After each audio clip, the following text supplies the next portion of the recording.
Hello and welcome to another tutorial from Ben's Box. Today we're going to be looking at PHP variables. Okay, so basically a variable is, especially if you remember from like maths at school, variables contain a value, and it's simple as that. So basically what I've got here is a variable, and this value is hey exclamation mark. Alright, so let me show you in Dreamweaver. In between my PHP tags I've created my variable. At the moment I've just called it var. Okay, just short for variable, just for the example. And how you create this is you use a $, and then you come up with a name for the variable. So I'm going to keep it var for the moment. Okay, then you write equals, so you're giving it a value, and then you have your two quotation marks, and whatever's in between the quotation marks is the value for the variable.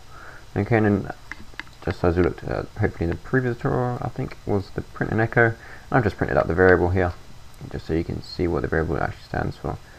Okay,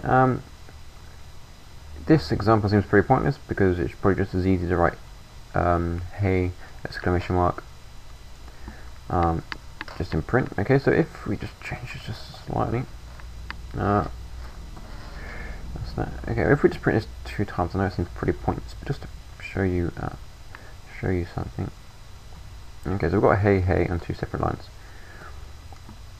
Now if we did write hey break hey here, and we decide that we want to write hello instead, that means we're going to have to change 2 parts of the script. But instead all we have to do now is just change the value of this variable, and it's going to change both of them. Okay, so that's the main use of it, because it's easy to change values of variables that are used multiple times without having to find everything. Alright, also we can use variables in maths, I suppose. We'll do that. So because it's a numeric and it's not string, we don't have to have the quotation marks or the single quotation marks, but also we still can put them around the numeric figures because then it just turns it into a string. But this time we're going to just do some maths, so we do var a plus var b, which you should be able to work out is equal to 25, and so it is. Alright, so that's basically a PHP variable.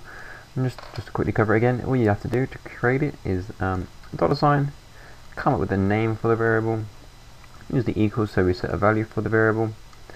Okay, and then if it's string, quotation marks or single quotation marks, and whatever's the value goes inside of it. And if it's just a numeric figure, then you don't need no quotation marks at all.